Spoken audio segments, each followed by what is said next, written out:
इस्लाम की तीसरी खिलाफत जैसे ही शुरू हुई, रोमन और पर्शियन एम्पायर के बादशाहों ने सोचा कि अब यही वक्त है मुसलमानों की कमर तोड़ने का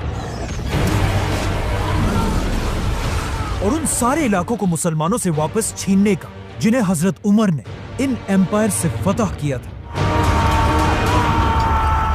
क्योंकि इन बादशाहों का यह ख्याल था कि मुसलमानों की यह खिलाफत सिर्फ हजरत उमर की ताकत से बनी थी और नया खलीफा उस्मान इस खिलाफत को डिफेंड नहीं कर सकेगा। तो सबसे पहले रोमन एम्पायर के बादशाह ने मुसलमानों के सबसे इंपॉर्टेंट इलाके इजिप्ट को छीनने का प्लान बनाया और अपने जनरल मैनुअल को 300 जंगी जहाजों के साथ इजिप्ट की तरफ रवाना किया। क्योंकि इजिप्ट दुनिया का सबसे रिच इलाका था और पिछले 600 साल से यहाँ का सारा गोल्ड और गंदम सीधा रोमन एम्पायर के कैपिटल की तरफ भेजा जाता था। लेकिन अब हजरत उमर की खिलाफत में इजिप्ट को फतह करने के बाद यहाँ का सारा माल रोमन एम्पायर के बजाय मुसलमानों के कैपिटल मदीना की तरफ जाने लगा और ये रोमन एम्पायर की इकोनॉमी के लिए एक बहुत बड़ा धचका था। इसीलिए 300 जहाजों में रोमन एम्पायर की बहुत बड़ी फौज मुसलमानों के इजिप्ट की तरफ बहुत तेजी से बढ़ रही थी और इस फौज से लड़ना कोई आसान काम नहीं था।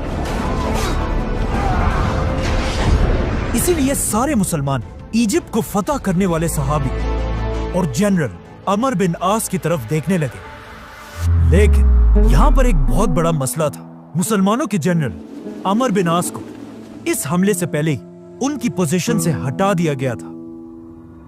असल में इससे कुछ ही साल पहले अमर बिन आस रज़ियल्लाहु तआला अन्हु ने हजरत उमर के दौर में पहली बार इजिप्ट फतह किया। इजिप्ट फतह करने के बाद खलीफा उमर रज़ियल्लाहु तआला अन्हु ने अमर बिन आस को पूरे इजिप्ट का गवर्नर बनाया।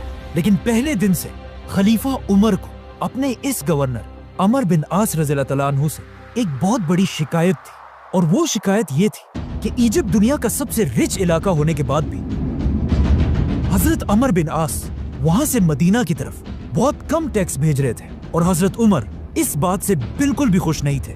बट इस सब के बाद भी हजरत उमर ने अपनी खिलाफत के आखिरी दिन तक अमर बिन आस को उनकी पोजीशन से नहीं हटाया। लेकिन जैसे ही हजरत उस्मान की खिलाफत शुरू हुई, उनकी पर्सनैलिटी हजरत उमर से बिल्कुल ऑपोजिट थी और बचपन से एक बहुत बड़ा बिजनेसमैन होने की वजह से हजरत उस्मान का सारा फोकस इस खिलाफत की इकोनॉमी पर था। क्योंकि हजरत उस्मान को पता था कि अब जंगों से ज्यादा इस खिलाफत की इकोनॉमी को स्टेबल करने की जरूरत है। इसीलिए खलीफा बनते ही